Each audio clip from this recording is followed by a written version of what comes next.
Hello, hello. Oh, and we're live. Hello.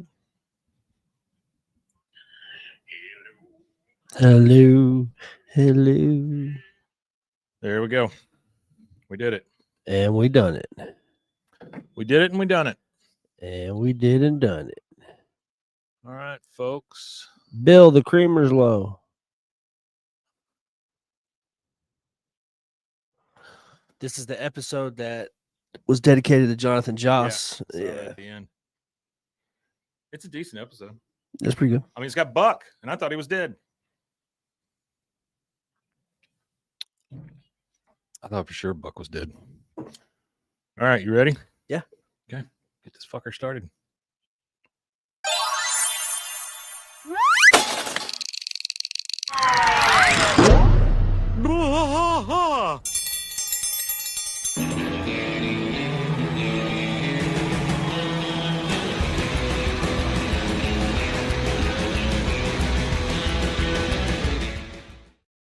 Hey there, welcome to Bwaaa, King of the Hill podcast. I am Mike. And I am Rusty. Rusty, we are on the absolute last one of season 14, the brand new episodes. And then we can go back in time. We're going to season 8, right?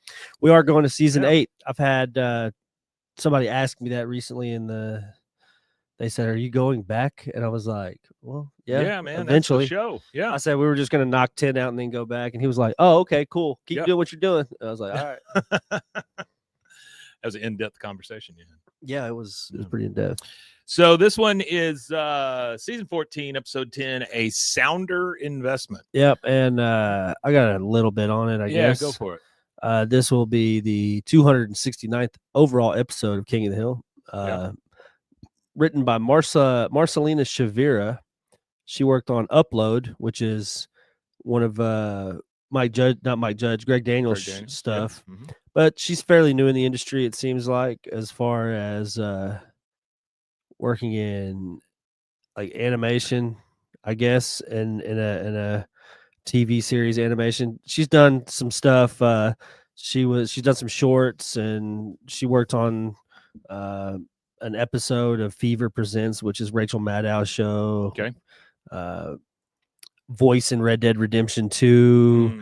Worked on a video for Muse. So, she's done a few things before getting into TV, and then when she gets into TV, she becomes a writer, and then she wrote for Supergiant Robot Brothers. Supergiant Robot Brothers, which I have no clue what that is. That's a TV series. I don't either, but it's and then wrote for Upload, and then or as a story editor for 8 episodes of Upload, and actually worked on all 10 episodes of King of the Hill in some way, shape, or form. These new ones? The new ones, wow. Yeah. Executive story editor, as well as obviously wrote this episode.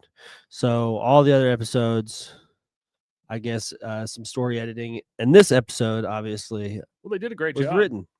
Yeah, this is a decent episode. Or she wrote it, and then the director is a guy named Michael Bayless. He worked on. He's the one that likes to blow things up and.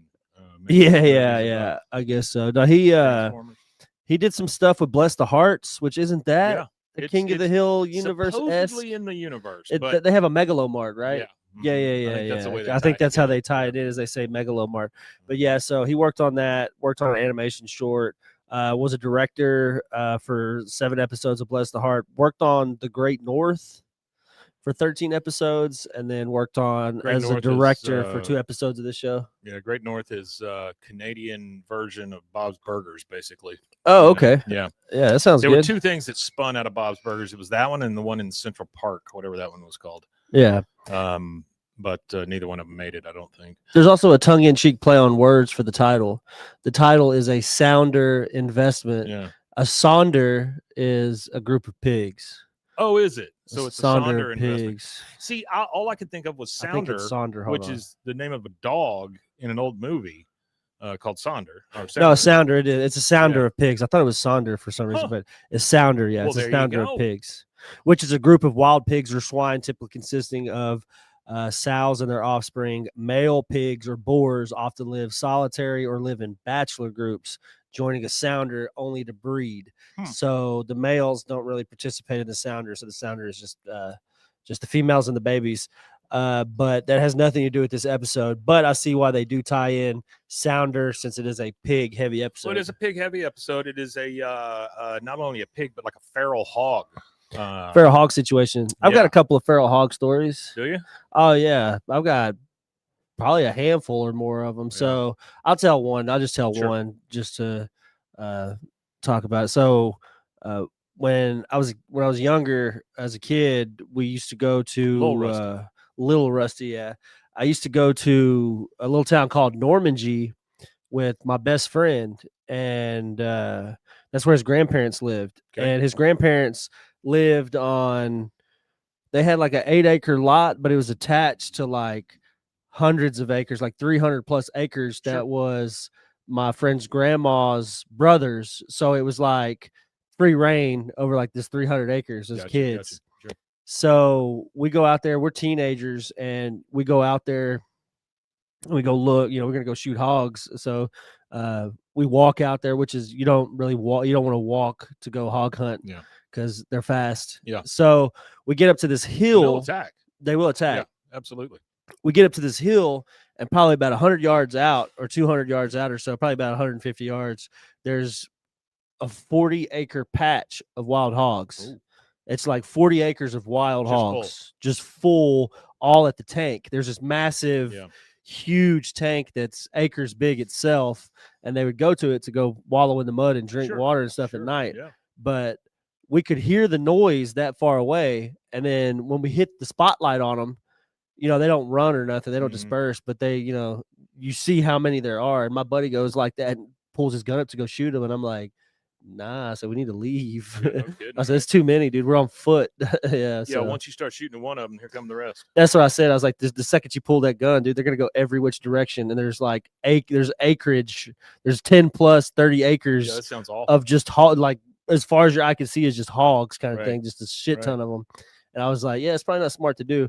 But the area they live in out there it's extremely rural. In this, when you talk about rural towns in Texas, the town itself cannot grow because all of the property around the town is privately owned. Oh, I see. So that's how small of a Texas town it is. They've got one little grocery store called Westmoreland's. Yeah. They got a bank. They got a church. I mean, it's just a real small community. Yeah. So that's how far out you are. When I say 30 acres of pigs, people think, oh, that's an awful lot of pigs.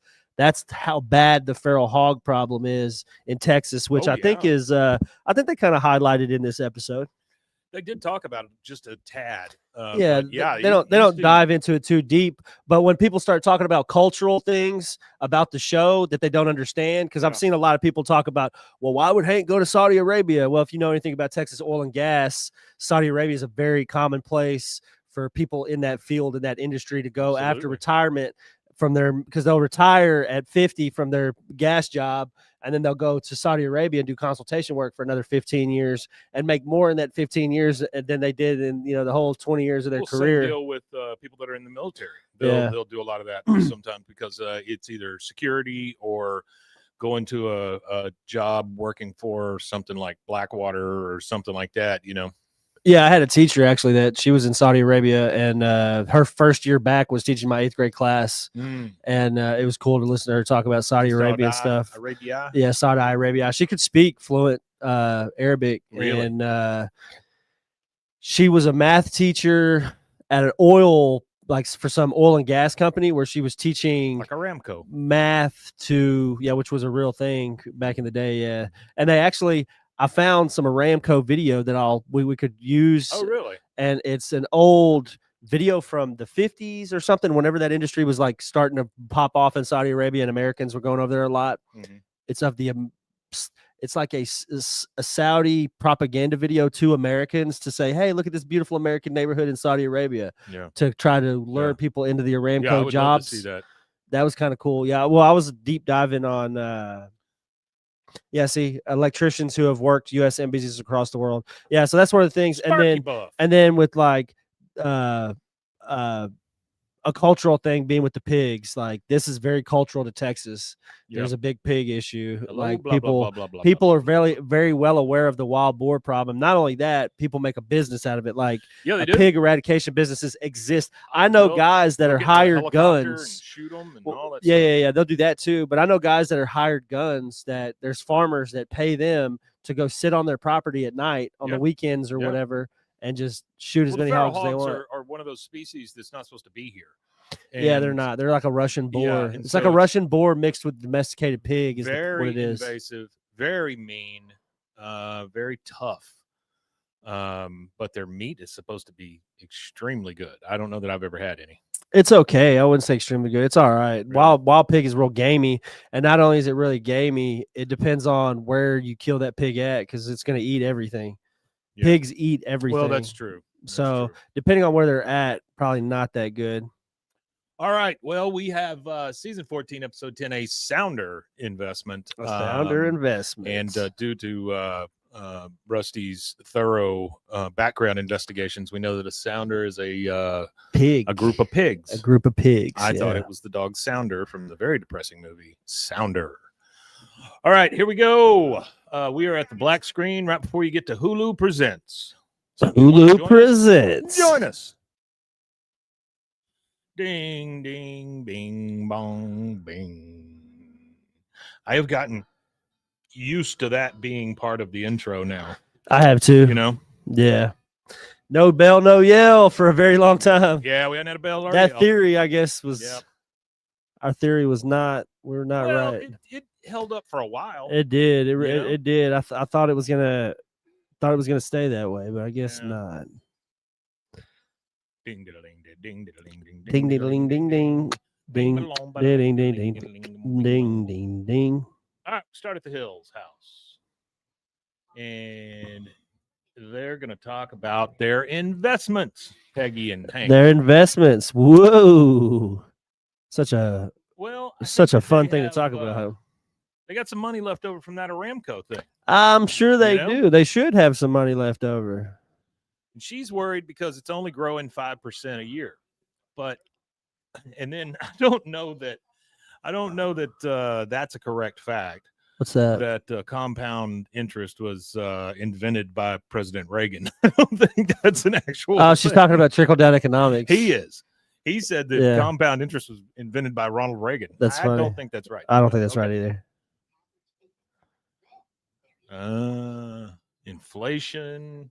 Inflation. Inflation is the real silent killer. Heart disease just has better yeah. Yeah, they got the Aramco retirement plan. That's crazy. He's retired twice from something. Yeah, he did. He retired. The same industry. And he retired 3 times. He went back and did a one-day deal with the Gene Company. Oh, that's true. The Gene's West thing. Yeah, he went back and did a one-day deal with them so he could retire as a Gene West employee. Like they do in the NFL. Yeah. Retired his he had to jeans. complete. He's like, I got to go back to where it all started. I'd like to thank my city. I'd like to thank the people at Gene's West who supported me. So the deal here is that Peggy wants to take some risk with their money. And Hank is like, nope, slow and steady wins the race. Just keep going. Keep getting that 5%. Yep, got to get it. Now the boys are out in the which honestly, if you're at a company that matches, you should always put in however much they match. Yeah, absolutely. So here comes John Redcorn driving up in his brand new truck. Yep. Or it's a Jeep, I guess, huh? And this is the last one. Yeah, it is. With him. The last episode that he will be in. John Redcorn's Redcorn. Jonathan talked about this. When we talked to him. He did. Yeah. He speaks so theatrically in how he chooses his words and stuff. So it's hard to decipher true meaning behind it. But he made it seem like everything they did for Redcorn was a trope from something in his life. Because that's kind of how he made it sound at the event when he interrupted.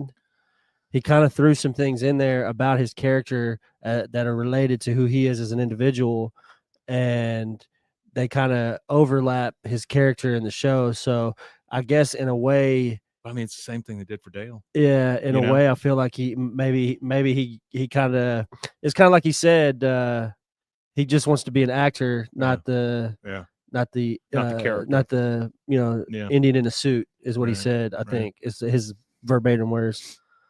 Yeah. But this one is dedicated to this is his Jonathan dedicated at the episode. end. This is the one that they dedicate to him. Yeah. But they're eating what the thing I don't like about this is he pulls up and he says, "Would you like to try John Redcorn's red corn?" And all these jars are just wide open. Yeah, they're just open. Sticking it on. Ready These to guys eat, have man. no problem with that. Nah, ready to eat, man. But they do like the red corn. They trust him, though. They trust him a lot. Yeah, that's true. Nancy would love this. Have you given it to her yet? He's a part of I've the been giving it to Nancy for quite some deep time. lore, yeah. He needs help because the invasive pigs are taking out most of his corn. Yeah. That's what they do. That is what they do. They love corn. They definitely will tear up a cornfield. Yeah. And that's where it goes to, again, where I say where people go out and sit in fields and shoot them. They'll go sit out there and pop hogs all day. This is they once again reference the fact that Hank can't shoot. Hank can't shoot because he gets all nervous. He does get nervous, and he cannot shoot. Well, that was a good episode because I like the bonding between him and Bobby. Yeah, and then I kind of like what the NRA used to be, because they talk about the NRA in that episode once or twice, I feel like. But I like what it used to be because the NRA now is like a political arm. It is. But back when, my dad was growing up, and even his dad was there for the formation of the NRA and everything. His dad was born in 1912. So, yep. But it was about promoting gun safety and hunter safety and all those things, instead of how many guns can we produce a year, how many guns can we sell a year, how many lobby, how much can we lobby. And I feel like that's like kind of takes away from it definitely does, what their whole purpose and the value that they had to society was. Well, it becomes because that's valuable. It becomes about winning, because rather than, I know you're probably not this old, but my dad remembers being in high school and pulling up to high school, and guys have their gun racks in their trucks, with their rifle in their trucks. I'm not that old, Yeah. but I did teach in West. So we did have some kids that had gun racks still in their trucks and had, like just rifles. Yeah. Nothing crazy. And some of them probably had bullets rolling around their floorboard and stuff Sure. like that, 22 rounds, all that kind of stuff. So yeah, it's hard in a town like it's West definitely to have zero tolerance. Oh, it is. Yeah. Especially West, Riesel, those kind of like small outlier towns around here. Like, it's really hard to take away from that, because the culture in the town is not just like the town's culture, it's family based too, because in those small towns, especially like Riesel and West, it's generational. There's people that have been living there since that town, the formation of that town, like Pavelka, that name out there in West and stuff like that, all those Czech names, most of those people have been there since that town was settled, kind of thing. So it's hard to take away that culture. Everybody wants to shoot the hogs. Hank wants to trap them. Which is smart too. Trapping them is smart. Yeah. I got another quick story before you push start. Go for it. Talking about trapping them. So same friend, it's his mom's partner. It was a guy that she worked with. Okay. And rest in peace, he's actually dead. He actually had rest in peace, guy. He actually had a mysterious murder. Oh. That was never solved. There was like a mysterious, and they never solved his murder kind of thing. The yogurt shop, was it? No, okay. I don't remember. I don't remember exactly what it was, to be honest. But he raised hog dogs, pit bulls, to fight hogs. Hog dogs. So that's one thing he demonstrated to us, like when he was training the dogs and showed us how they do it. And they pretty much just let a hog go, and like 5 pit bulls slam into that hog and pin the hog down. They don't kill it; they just pin it and hold it there. Yeah. Because they're strong. Hogs are really strong, and it takes about 5-6 pit bulls to take down one hog. That's crazy. And they'll hold it there for you till you get there if you train them properly. Yeah. And he live captures them. And he would live capture them for training purposes. For training the dogs. He would live capture them to train the dogs, and then he would live capture them for food too. Oh, okay. Because you shoot them out in the field, everything's got to be taken care of right then. Oh yeah, you got to dress them. But if you capture them live, you could get them to wherever you Take it to a got processing. Well, not even facility or not even a processing facility. It just gives you time to get the hog to a place to where you get everything prepped to clean him with, Well, instead of having to yeah. drag him on a four-wheeler all the way through a field. Yeah. You bring him to a place where you got a table and somewhere to hang him and stuff so he can drain out and all that kind of You're stuff. right about that. All right, here we go. Hank wants to trap him. Everybody else wants to shoot him. They made fun of Hank because he can't shoot. Can't shoot. No shot, Hank. And he's got it, like he said, this is about how to help John. Now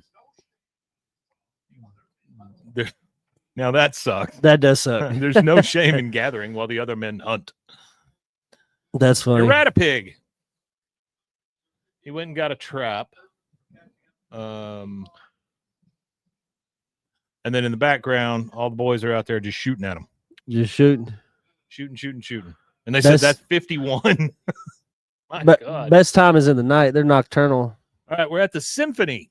And Bobby and Connie are going to go on their first real date to the Symphony. Yeah, it's their first adult date. I thought I couldn't handle classical music. Ha ha.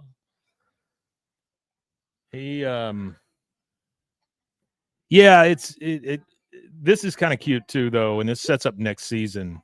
This whole thing, because they go to the Symphony because they think they need to be adults and blah blah blah blah blah, and all this stuff. Yeah, and it just doesn't work out the way that they thought it would.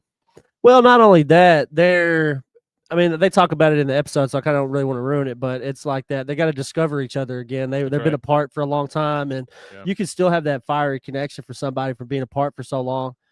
Absence makes the heart grow fonder, but they're still different people when they come back, kind of thing. So it's been years since they've been separated. Yeah, absolutely. So they're both completely different human beings. He does find out that she doesn't play violin anymore, though. And see, that is kind of foreshadowing to what we find out about him later. Yeah. Is the fact that he doesn't even know who she is right now. No, not at all. He knows her as the 9-year-old or whatever. Yeah, they're high school. I'm sure they went to high school.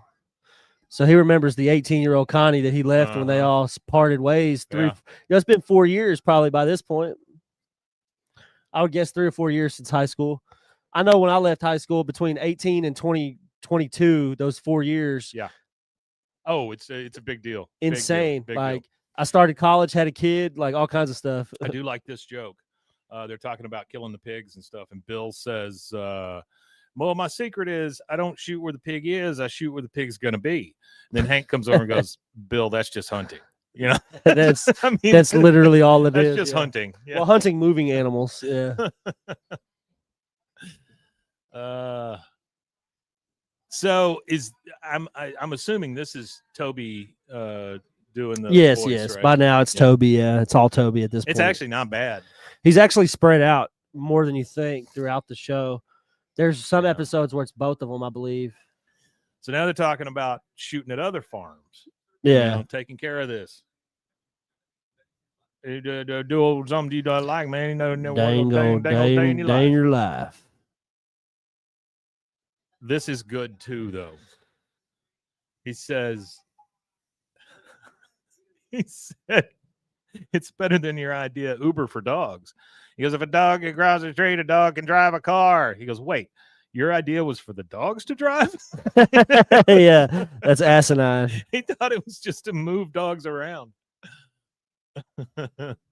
That's funny. Good morning, blah, blah, blah. Yeah. Sorry, I didn't see you there, bud. I didn't look at chat for a while. He's like, if you're going to build a business out of this, you got to do it nice and steady. Nice and steady. And then he lets it slip that if he were to ever invest, and then they're like, oh, Hank has money. We can get him to foot the bill for this thing. Yeah. And Hank does have some money because, he's worked his ass off over the years. Oh, Hank should be fully loaded. Nest egg, man. He should be fully loaded, I'd guess. I would think so. I would assume that Hank would have plenty of bread. It would be very he's trying to get past it. Very well off. It would make complete sense for him to be well off, and if he wasn't, it would make no sense. Boomhauer's demonstration here. Boom Boom Pig LLC. Hey, Boom, I boom, like pig. that. Boom, boom, pig. Boom, Boom, boom, higher. pig. I like that. Boom, boom, pig.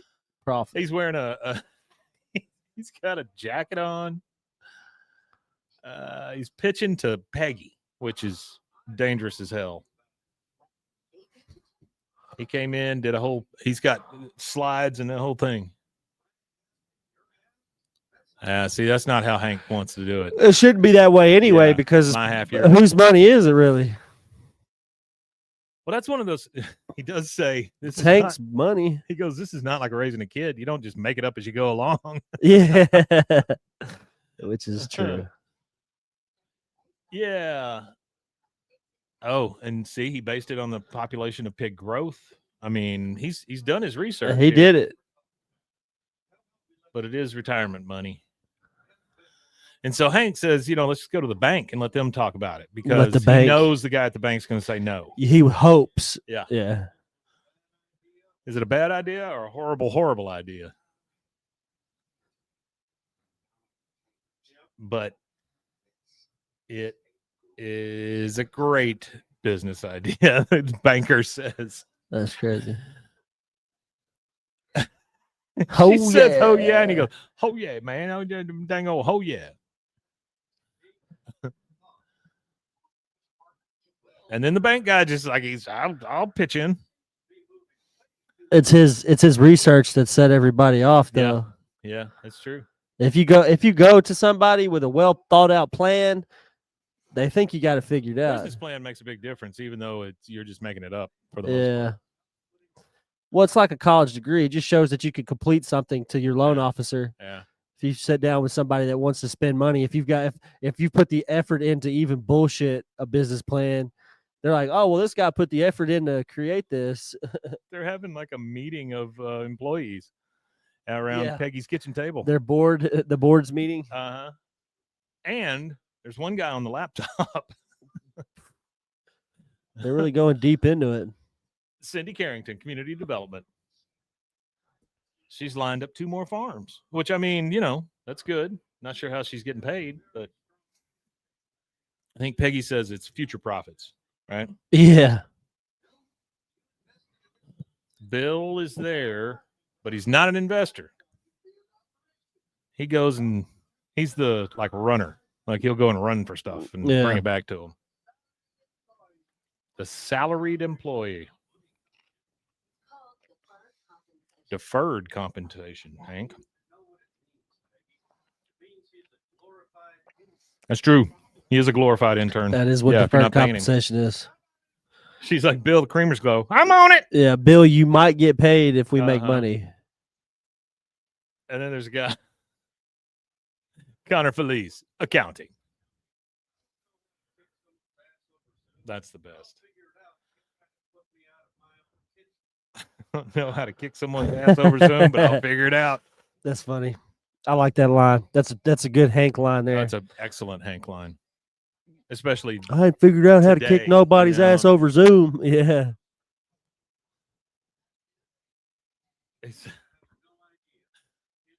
He asked him about stock options. He said, I have no idea. Yeah. It can't be what you said.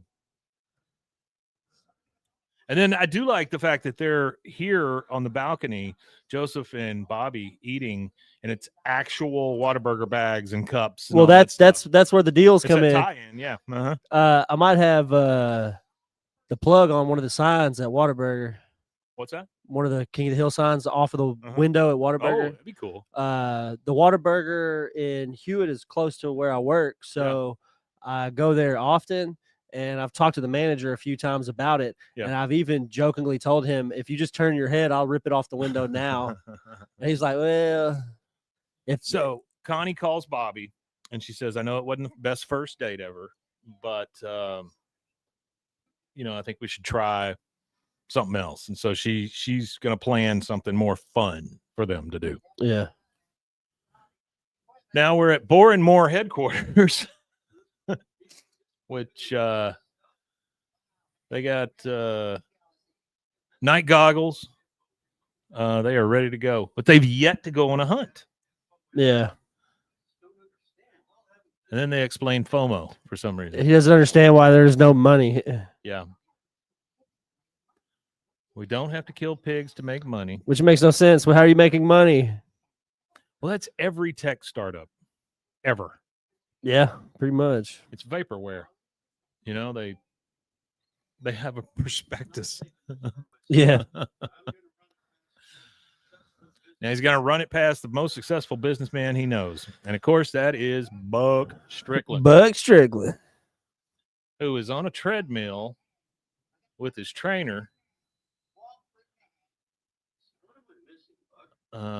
He asked him about it being a good investment.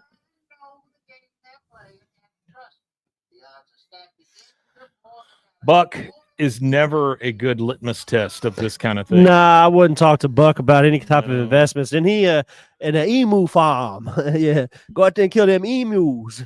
Yeah. He doesn't. He did have him kill him. He wanted him to kill emus, didn't he? Yeah, he had that. He had invested in an emu That's business. right. An emu farm. And he had them kill all the emus for insurance. Or he's trying to have him kill off that emu for insurance. He goes, "What's the buy-in?" He goes, "It's basically equal to what you paid me a year." Oh, well, that's nothing.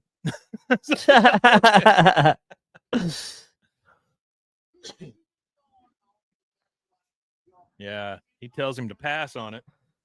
But this is Buck funny. Once again kind of screwing Hank. Screwing Hank bad. 200%. He does it to himself, though. Huh? He does it to himself. Yeah. Definitely. I guess Buck is maybe he had another heart attack. Maybe he's doing his PR or his. I think he got in shape. Maybe he got in shape. Maybe he quit the drinking, sold the business, got in shape, quit the gambling, quit the liquor and the whores. Yeah. So Hank goes to the board and says, basically, I can't throw any money at this. And they say, Propane Man number 9. Those shares are not available anymore. He said, God, Chad, the emus were so damn majestic. Yeah, they couldn't kill them. I remember that. That's true. That's funny. And then Buck says it's your own fault. It's your own damn fault. But then what's his name still there from accounting? Connor, whatever he said his name was. This closed door meeting of investors. I like him so much. I do love Buck. Buck and Sparky Buff said, if I could get an origin story from any character in King of the Hill, it would be Buck Strickland. I want Buck's origin story too. That would be a cool throwback. You know, watch it be something similar to Lyndon B. Johnson, because obviously that's who he's modeled after. It would be funny if he's like, I was born in a log cabin in Texas on the Pedernales River. Pulls up to his own damn house, and it says reserved parking for Buck Strickland. So they're having a big. See, he didn't give up everything. No, because they went public. Yeah, his trainer says, "Here's your celery juice, Mr. Strickland." He just knocks it out of her hand and drinks right out of the champagne bottle. Pig Force Incorporated bought them out, but I think it sold itself. I didn't even have to lift my skirt. What a turd this guy is. It is. The thing is, they didn't really sell it. They sold it for shares in Pig Force, and it just keeps on going up. Yeah, they traded shares for equity. You know how the stock market is. It always goes up. Well, I mean, it does, but not all stocks go up. No, that's true. Only the big guys. That's why they say you drop money in Google when you're 18 and don't worry about it until you're 85. Yeah. Just went up another 2%. Wingo, cha-ching. Cha-ching. I'm going to be saying that a lot now. Cha-ching. Yeah. He still doesn't feel like he's missing out. But look, everybody gets a new truck. Did you see the license plates on the trucks? No, Bronco Billies? Bronco Billies, yeah. Yeah. It's a good touch. Pig Force celebrity spokesperson Nolan Ryan. Was Nolan Ryan on this show before? Was he ever a guest on this show? I'm going to say yes, but I don't know. I thought he certain. was. I invested in Pig Force stock. Whoa. Cha-cha-ching. And Dale's like, that's my thing. Just keeps going up. There's your shitty Peggy. Yeah, I'm Is it better possible I'm better at investing investing than I really thought? Yeah. Shitty Peggy. So while you're in there, I'll get Nolan Ryan to sign a football. So this is where Hank gets some peer pressure, which doesn't happen very often. It doesn't happen very often, and this one right here is gonna bite him in the cheek. He likes the Aramco because it's just up, down, but very slow. Pig Force is straight up. Well, that's the thing with oil; it is slow, but you can make a lot of money. Oh, sure, if you leave it there. But he buys shares, and I'm assuming he sold all his Aramco shares. Yeah. So they figure a next fun date would be to go to a jump park, like it's trampoline place. But once again, it's all little kids. Like they're thinking like when they were kids, you know? Yeah. No, definitely. Here comes a. Are you a kid or a weird adult? Yeah, they're trying to pick back up from where they left off, and it's just not. It's not a thing. It's not working. No. Every woman in the world. I don't think it's a lack of chemistry. I think it's just. So they finally hold their hand. I think they still got the chemistry. I think it's just a. Oh, sure they do. Kid bangs into him. Connie goes down, and her shoulder is out of whack. She done got hurts.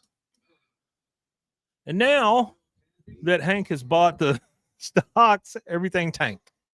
Completely dropped off the face of the earth. Fast enough, just go to the bathroom. Then dropped off the face of the earth. Oh, all our investors are bailing like ticks on a drowning dog. Company stock is worthless. Hank. And, you know, that's not often that you see a mid-sentence, Bwaaa, you know, because he said it to him, and then Hank goes, Bwaaa, and then they keep talking. Yeah. Usually that goes straight to commercial break. Straight to commercial. Yeah, it does. Yeah, that is something they use a lot. All right, so she is in the hospital, Connie. Yep. And Bobby here proves that he knows everything about Connie. Her.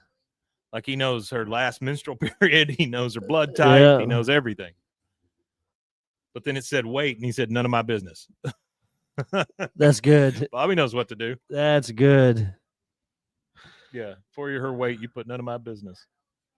I know a trap. I know a trap when I see one. Bobby's really good in this. Oh, Bobby's good. Bobby's a great character. I like Bobby. In this one because he's still Bobby, but he's just older. Yeah, definitely. Hank's having to tell Peggy that he wasted all their money. And she doesn't know that he bought stock in Pig Force. But she lets him know that she heard his voice. He thinks they've lost everything.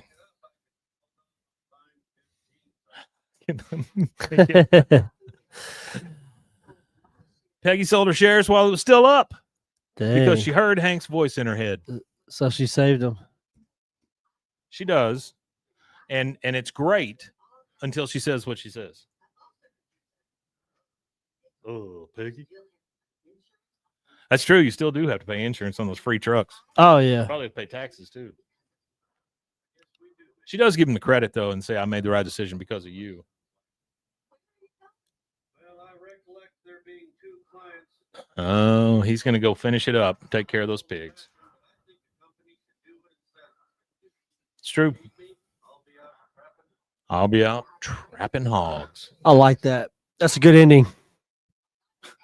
There it is. She hears his voice. She gives him credit, and then she goes, but to be clear, you're not you don't get any compensation for this. Yeah. Deferred. See, once again, he's in the cafeteria and he's buying a carton of milk and he's buying some ice cream and all the stuff that the little kids like, or the stuff that little Connie liked. And yeah, see, he knows 12-year-old Connie better than he does 21-year-old Connie. It's She's just talking about the credit card machine, but she says there's a connection problem, and he goes pretty deep on that. We were at the hospital the other day, and they've got that thing where you put all your food on a thing, and it uses a camera to see what you bought and rings it up. Yeah, I've seen that. Yeah, that is crazy. It's like AI.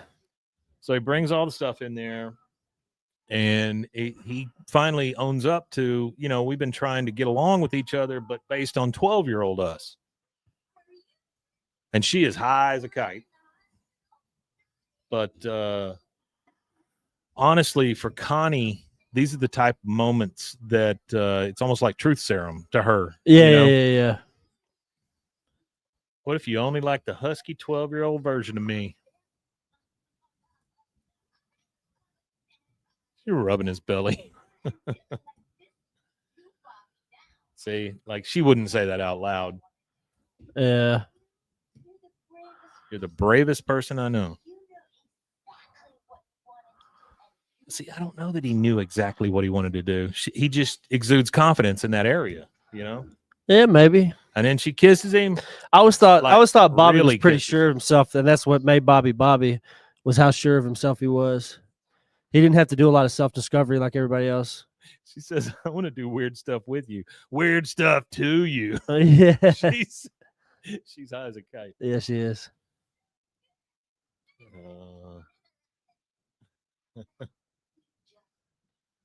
Yeah.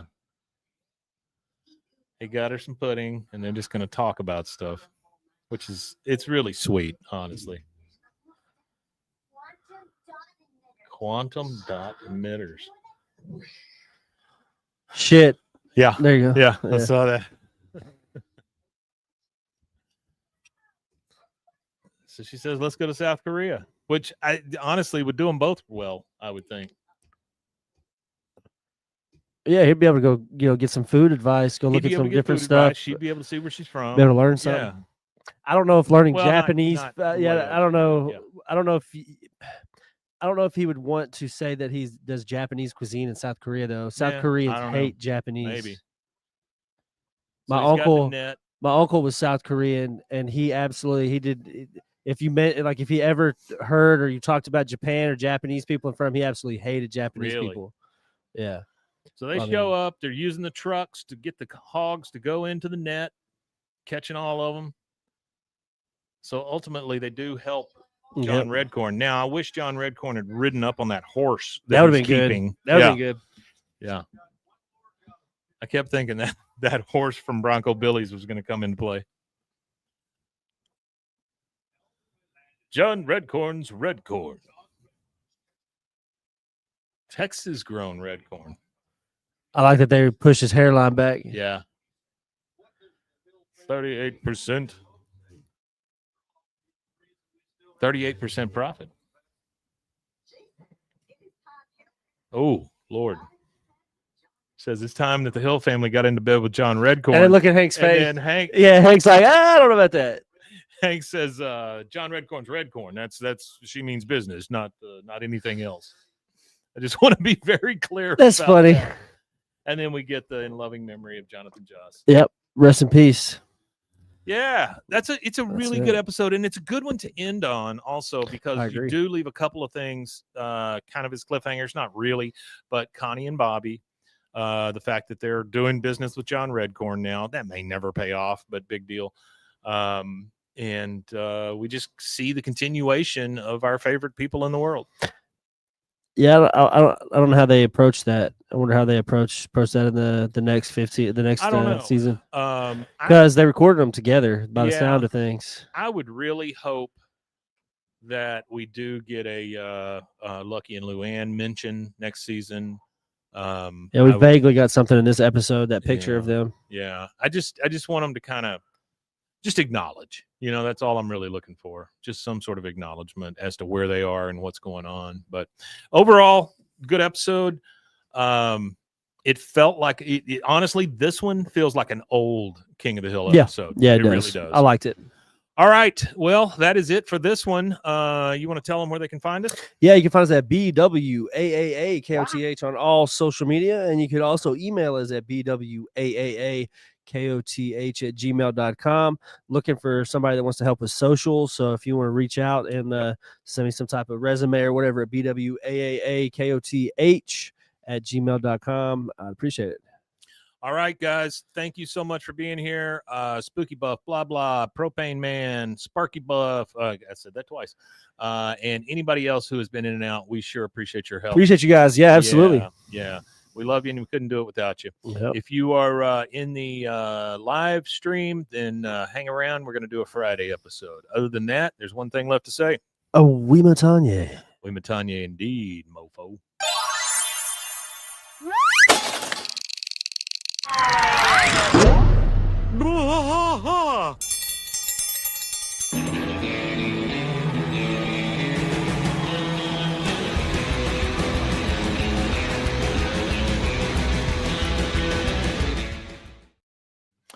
All right, guys. If you're sticking around, then we're going to do our Friday episode real quick.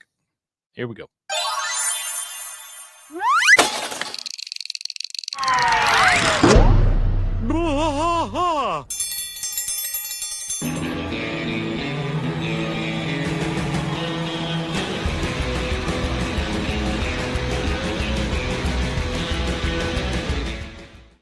On it. Hello there. Hi there. Ho there. Whoa. Bwaaa. King of the Hill podcast. I'm Mike. And I am Rusty. Everybody out there, welcome to October and welcome to a That Ain't Right episode on a Friday. I hope that your day is going well and that you have nothing but hope in your heart for the 15th season to come quickly. I tell you what.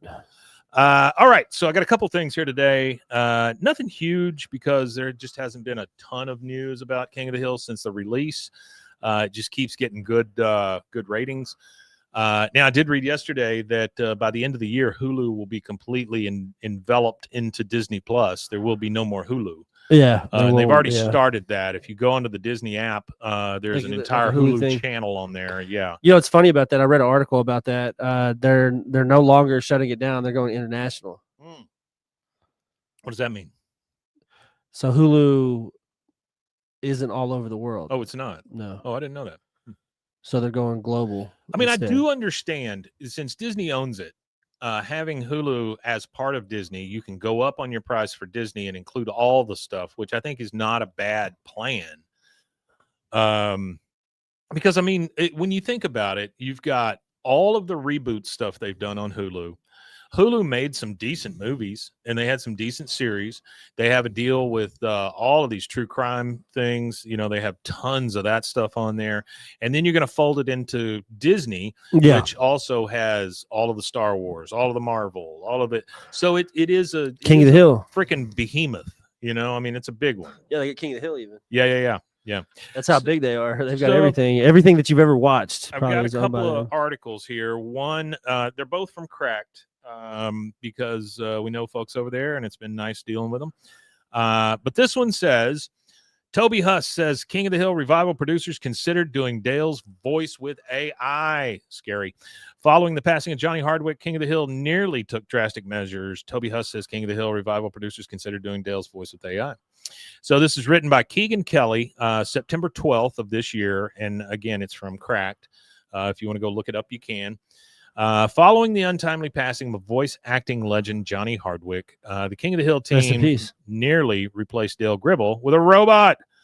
But do we really know that they didn't? On August 8, 2023, Hardwick passed away in his home in Austin at the age of 64 after recording some of his lines for the then in-production revival series of King of the Hill on Hulu. With only half of Dale Gribble's part in King of the Hill Season 14 finished, show creators Mike Judge and Greg Daniels and showrunner Saladin K. Patterson were faced with an impossible decision about how best to honor Hardwick's memory while keeping one of the most popular King of the Hill characters in their series. Eventually, the King of the Hill team resolved to have Hardwick's castmate Toby Huss, voice actor of Cotton Hill and formerly Con Supernusafone, take over as Arlen's most conspiracy-minded exterminator and former mayor. So now you've got several. You got two actors that handle the majority of, well, I guess three that handle the majority of the voices in this thing. Pretty much. That is Mike Judge, Toby Huss, and our buddy from Office Space. Stephen Root. Yeah, Stephen Root. So the end result was a half Hardwick, half Huss performance for Dale as King of the Hill season 14, perfectly captured the character's essence and respectfully said its goodbyes to a late legend. But for a brief moment before Huss assumed the mantle of Rusty Shackelford, the King of the Hill team briefly considered finishing Dale's lines with an AI voice generator that would imitate Hardwick's performance, which honestly was not a bad idea either. Because I use some of those, especially for our sports hosts here. And if I need them to change a word or two, which happens a lot when you're dealing with like these sports apps, the betting apps, they change their deal once a week. And so to take it from $500 to $100 or something like that, right? I will just clip that, have them read it in their voice, and then I'm done. Yeah. But doing an entire series and thinking about the ramifications of the AI, I'm sure that that's what happened. Considering how Dale's fans reacted to promo picture that showed him using an electronic vape, that would have gone over about as well as if King of the Hill announced that Dale got a COVID shot. During a recent talk with Hobo Trash Can, Huss recalled the behind-the-scenes conversation at King of the Hill that led him to taking over as the voice of Dale Gribble, saying of the part, they recorded it with Johnny doing a few episodes, and then sadly our buddy passed away, and they were going to use AI for his voice. Considering how the use of AI is one of the most hotly contested issues in the voice acting business, such a move would already be controversial in a vacuum, but to use a robot to replace the defining human voice of conspiracy theorists and TV comedy would have been downright cataclysmic for the tinfoil hat community. I think they're right about that. I think so too. I watched a video the other night about AI trying to kill a guy. They were going to shut it down, and it reasoned, and it overrode the idea of being ethical because it was an existential threat. So it blackmailed the person by talking about it. They inserted all this information right in these emails that it had at Scour. But it found out that one guy was having an extramarital affair that they had made up, right? And so it came up with the idea on its own, not prompted, that it would blackmail this guy and say, if you shut me off, I'm going to send all this stuff to all the people you know, which, holy crap, right? Which, if he put its emails in there, it would have access to all of his contacts. That's what I'm saying, yeah. And then secondly, when that didn't work, it resorted to trying to get a guy to go into a room that had no oxygen and lock the door behind him. It was literally going to kill the guy. That's crazy. It's frightening is what it is. Yeah, it is. It is some scary stuff. I've read some crazy stuff too. Yeah. Then they thought they were going to have Stephen Root and Pam Adlon and I read sections of scenes with Dale, and then they were going to pick the nuances of our readings and then just plug that into the Johnny AI and have it like that. Huss remembered, but thankfully the King of the Hill decision makers wised up to the human alternative. I read Dale at the read-through one day, and they thought I may be putting words in their mouths. Well, that's not too far away. Toby could probably do Johnny.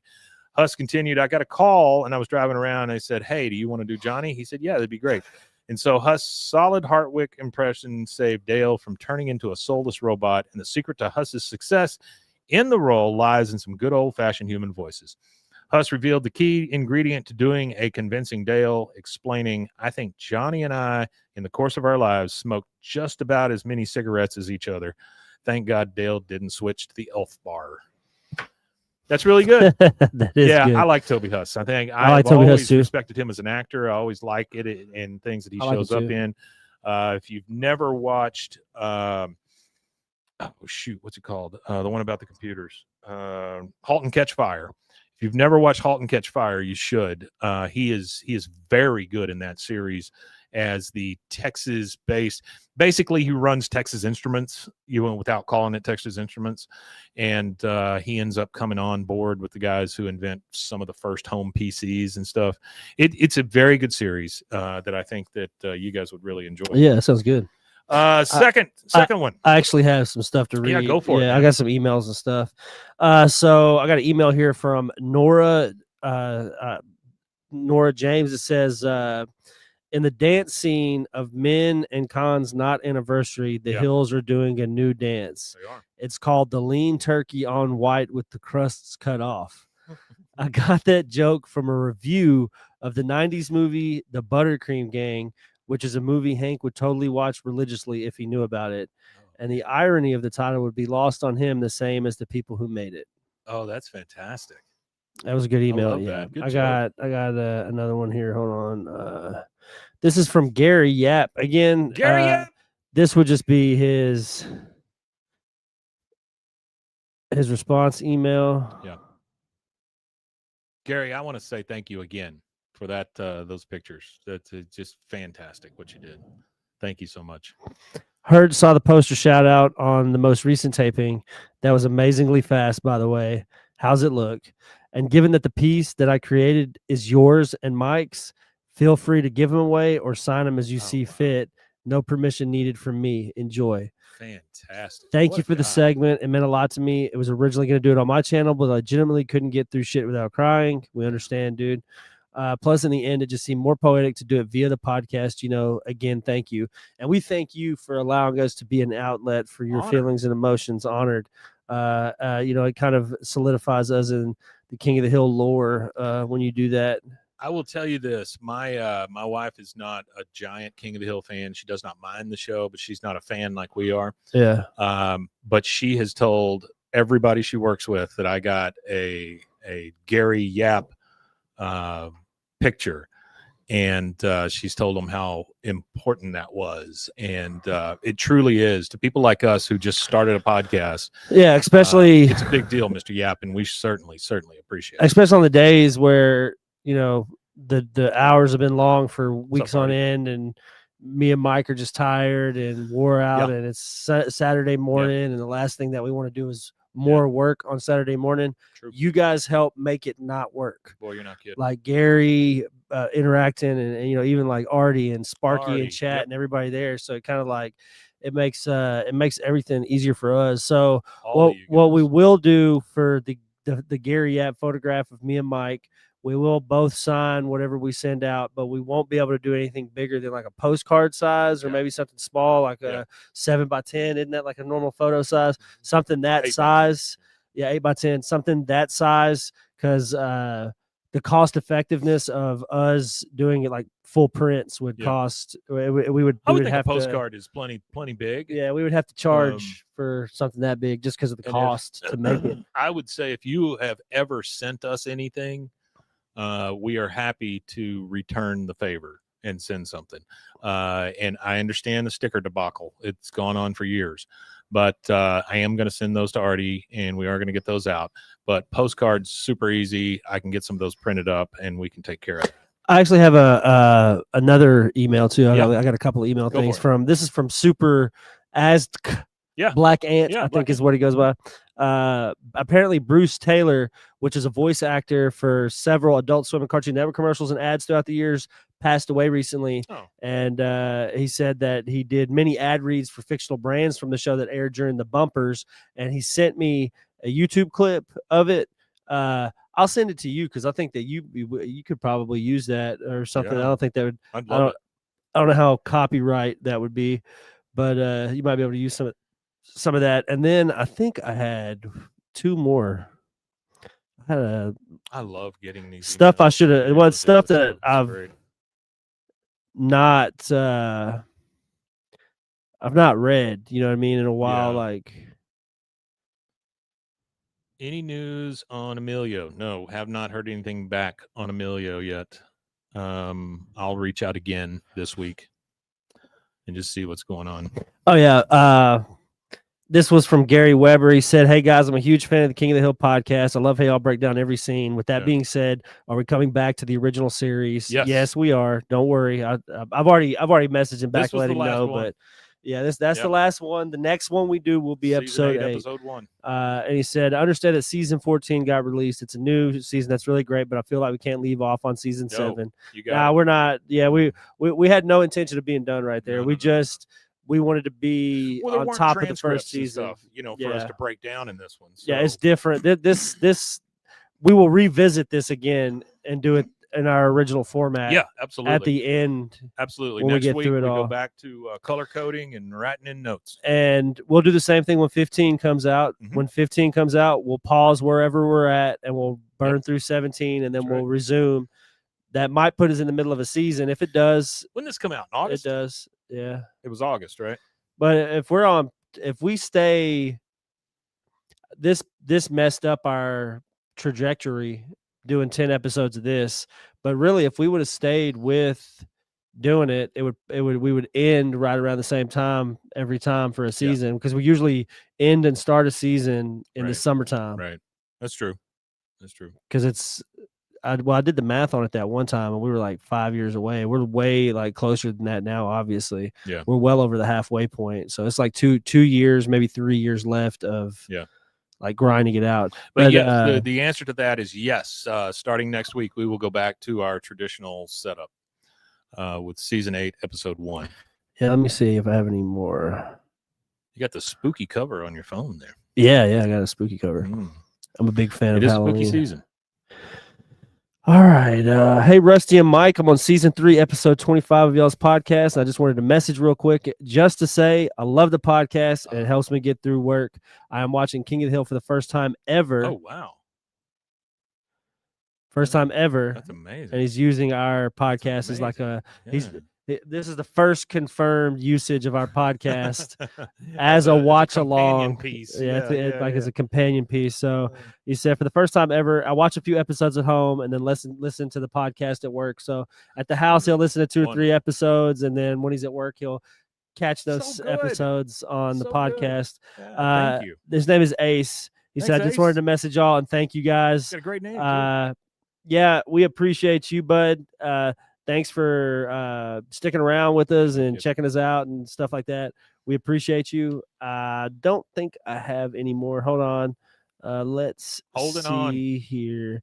Well, like I said, I've had a few. Some I've responded to, some I haven't. Right. The ones that I didn't respond to, I wanted to respond to. Sure. And I think that is it, honestly. Well, I just have a short article here, and I'll tell you why we have this one. This one's called 4 Times Boomhauer Made the Most Sense on King of the Hill. It's from August 2nd, 2025. This is by Brian Van Hooker. This is our hookup at Cracked, and we were part of this article, so I just thought I'd read it to you guys. If King of the Hill fans were to choose a singular image to represent the show, it'd likely be the one with Hank, Bill, and Dale and Boomhauer sipping their beers in front of a fence. Only 3 of those characters, however, ever spoke in a way that could be understood. The fast-talking, which this has changed in the new stuff, highly accented, vaguely Southern and Cajun drawl of Boomhauer, coupled with his quiet, contemplative nature, made him the least explored King of the Hill's main quartet. But a longtime viewer still got to know him pretty well on the show's original 13-season run.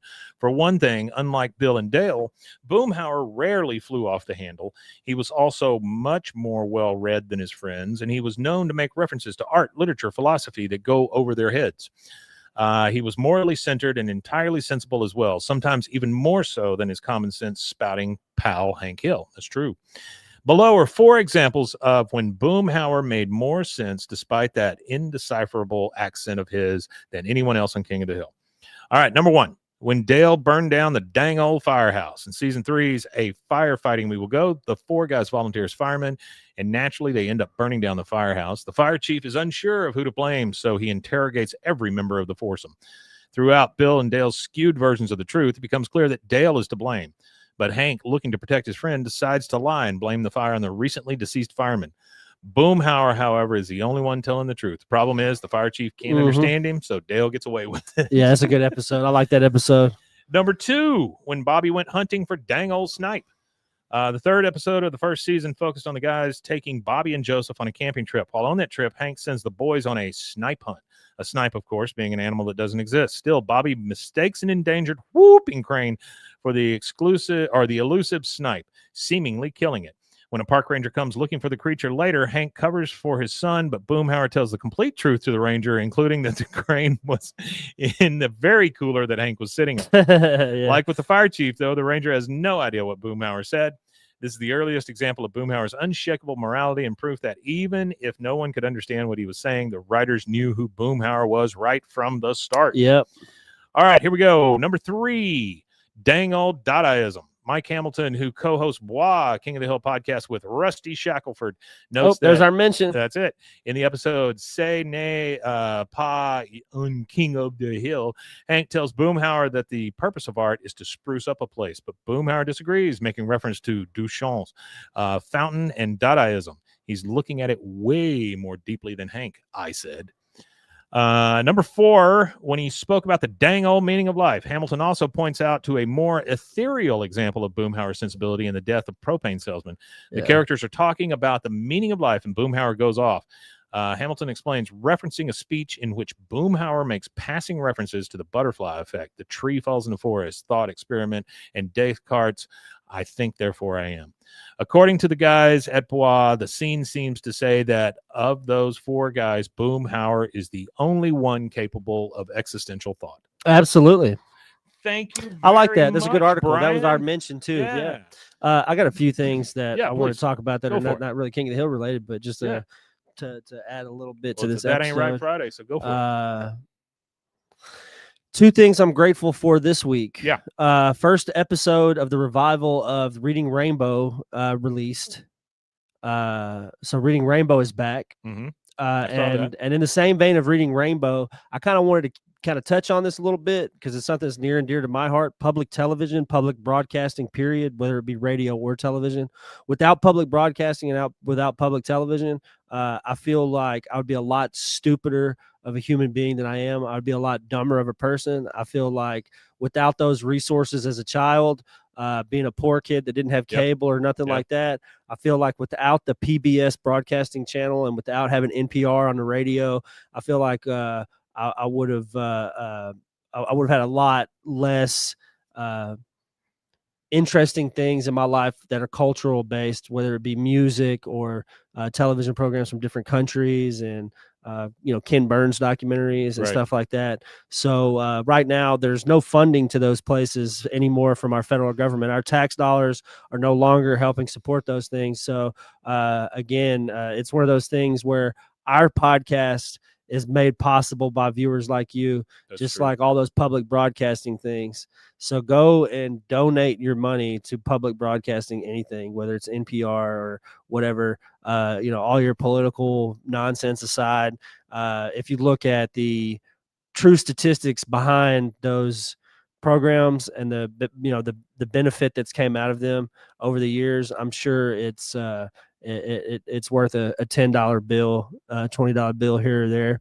I actually I'm subscribed to PBS's app. That's how I give back. I loved PBS when I was a kid because I'd watch Zoom and I'd watch 321 Contact and of course Sesame Street and Electric Company and things like that. I just can't believe that Zoom was that long of a thing. See, because I thought Zoom was for my generation. No, and then I go back and I look and it was it was around for your generation and even my dad's generation. Well, my dad is no, I don't know. Y'all are years apart, but he was raised so differently. He seems way older than he is. Like my dad looks his age. Yeah. He doesn't look any older, but his mentality and thinking and everything is a lot older than a lot of people his age. Sure.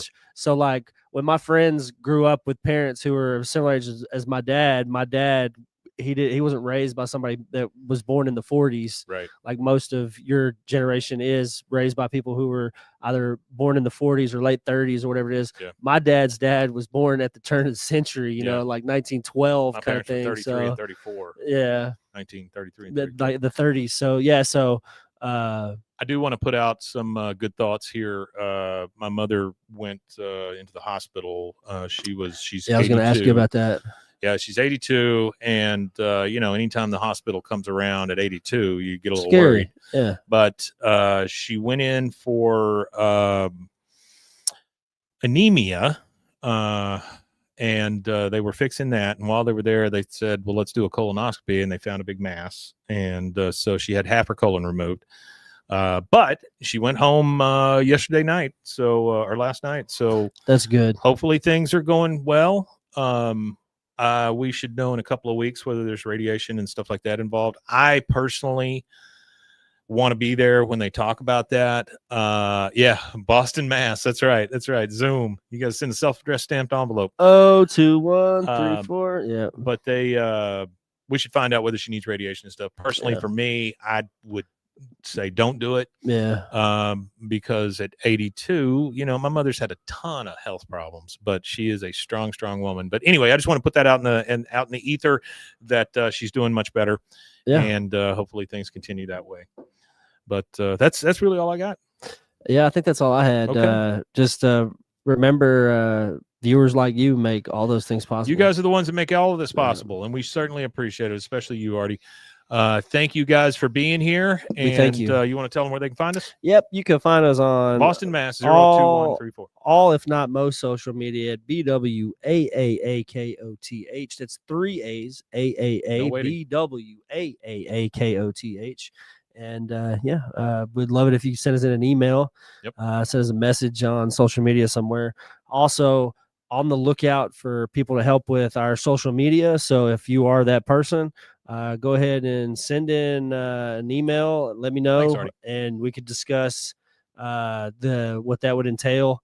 At that time, it would just be generally helping me take the content we already have and to help get it to social media, like whatever that entails. I guess we'll discuss. But thank you. Yeah, I appreciate it. You know what I found out this week? What's that? That there's footage of me falling at the skate park. Yeah, we need that. We got to get that footage. Yeah, we got to get that. That could be.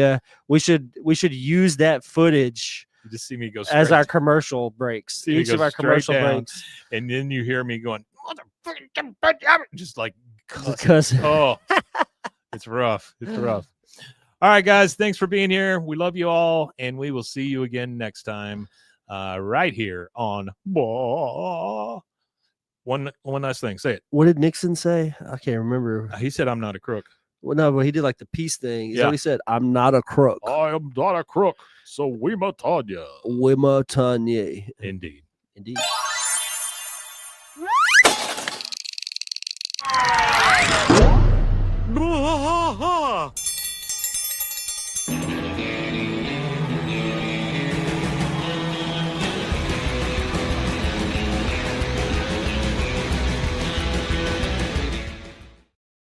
Thanks, guys. We'll see you next time. Y'all take care.